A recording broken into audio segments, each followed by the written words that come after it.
ನಿಮ್ಮ ಮೇಲೆ ಬಂದಿರುವಂಥ ಆರೋಪಕ್ಕೆ ಮೊದಲನೇದಾಗಿ ನಿಮ್ಮ ಉತ್ತರ ಏನು? ನನ್ನ ಆರೋಪ ಏನೀಗ ಮಾಡ್ತಾ ಇದ್ದಾರೆ, ಹಣ ಇಸ್ಕೊಳ್ಳಿಕ್ಕೆ ಒಪ್ಕೊಂಡಿದ್ರು ಅಂತ. ಖಂಡಿತವಾಗ್ಲೂ ನಾನು ಒಪ್ಕೊಂಡಿದ್ದೆ, ಅವ್ರು ತಂದುಕೊಡ್ಲಿ ಅನ್ನೋವಂಥದ್ದಿತ್ತು. ತಂದುಕೊಟ್ಟ ನಂತರದಲ್ಲಿ ಅದನ್ನು ನೋಡಬೇಕಾಗಿತ್ತು. ಯಾಕೆ ಅಂದರೆ ಈ ಹಿಂದೆನೇ ನಾನು ಅವ್ರು 25 ಕೋಟಿ ಕೊಡ್ತೀನಿ, ಇಷ್ಟು ಕೊಡ್ತೀನಿ ಇಂದಾಗ ಇದೇ ಸುವರ್ಣವಾಹಿನಿನ ಕರ್ಕೊಂಡೋಗಿ ಅವರನ್ನು ಇಡಿಸಿದ್ದೆ. ಅದಾಗಿ ಪ್ರಸಾರವಾದ ನಂತರದಲ್ಲಿ ಮತ್ತೆ ಯಾರ್ಯಾರು ಅದರೊಳಗಡೆ ಸಿಕ್ಕಿಬಿದ್ದಿದ್ರೋ ಅವರೇ ಬಂದಿದ್ದರು. ಅದರಲ್ಲಿ ಟೋಕನ್ ಮುನ್ರಾಜನ್ ಬಿಟ್ಟು ಮಿಕ್ಕುಳಿದವ್ರು ಬಂದಿದ್ದರು.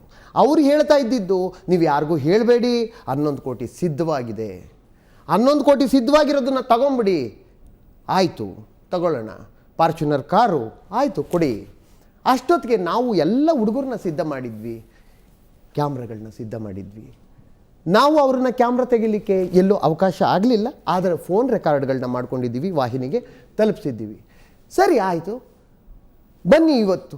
ಒಂದನೇ ದಿವಸ ಬಂದರು, ಮಾತಾಡಿದ್ರು, ಅದನ್ನು ರೆಕಾರ್ಡ್ ಮಾಡ್ಕೊಂಡ್ರೋ ಬಿಟ್ಟರು ಗೊತ್ತಿಲ್ಲದೆ ಇರೋವಂಥದ್ದು.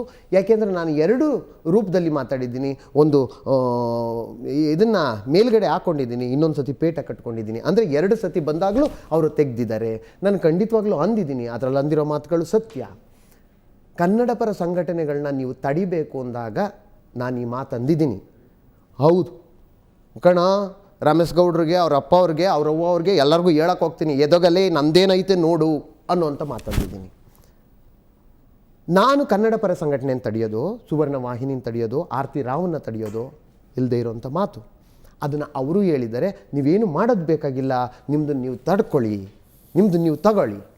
10 ರಿಂದ 11 ಕೋಟಿ, 1 ರೂಪಾಯಿ 2 ರೂಪಾಯಿಗೂ ಕಷ್ಟಪಡ್ತಾ ಇರೋಂಥ ಕಾಲದಲ್ಲಿ ನಾನೇನಾದರೂ ಬಯಸಿದ್ದಿದ್ದರೆ ಬಾಡಿಗೆ ಮನೆಯಲ್ಲಿ ಇರಬೇಕಾಗಿರಲಿಲ್ಲ. ಅಕಸ್ಮಾತ್ ಬಯಸಿದ್ದಿದ್ದರೆ ಈ ಹಿಂದೆನೇ ಕರ್ಕೊಂಡೋಗಿ ಟೋಕನ್ ಮುನ್ರಾಜನ ಇಡಿಸ್ಕೊಡ್ಬೇಕಾಗಿರಲಿಲ್ಲ. ಟೋಕನ್ ಮುನ್ರಾಜನ ಇಡಿಸ್ದಂತೆ ಇವರನ್ನು ಇಡ್ಸಾಕ್ತಾ ಇದ್ದೆ, ದುಡ್ಡು ಆಚೆಗೆ ಬರಲಿ ಅಂತ. ಈ ಟೋಕನ್ ಮುನ್ರಾಜನ ಇಡಿಸಿದ ನಂತರದಲ್ಲಿ ಸುಮಾರು ದೂರವಾಣಿ ಕರೆ ಬಂದವು, ನೀವು ದುಡ್ಡು ತಗೊಂಡು ರೆಡ್ ಹ್ಯಾಂಡಾಗಿ ಹಿಡಿಬೇಕಾಗಿತ್ತು ಅವ್ರನ್ನ.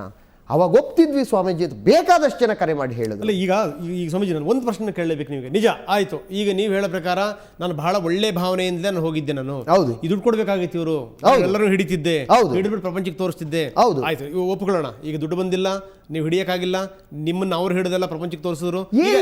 ಈಗ ಬೇರೆ ವಿಷಯ, ಅಷ್ಟೊಂದು ಮಾತಾಡುವಂಥ ಅಗತ್ಯ ಏನಿತ್ತು ನಿಮಗೆ? ಇಲ್ಲಿ ಸಲ್ದವ್ರನ್ನೆಲ್ಲ ಅದನ್ನ ಬಡ್ದು ಬಾಯಿಗೆ ಹಾಕೊಂಡ್ರು ಅಂತಾರಲ್ಲ ನಮ್ಮ ಕಡೆಗೆ. ನಾನು ಯಾರನ್ನೂ ಬಡ್ದು ಬಾಯಿಗೆ ಹಾಕೊಂಡಿಲ್ಲ. ಅವರು ಕೇಳಿದ ಪ್ರಶ್ನೆಗಳಿಗೆ ಉತ್ತರ ಕೊಟ್ಟಿದ್ದೀನಿ.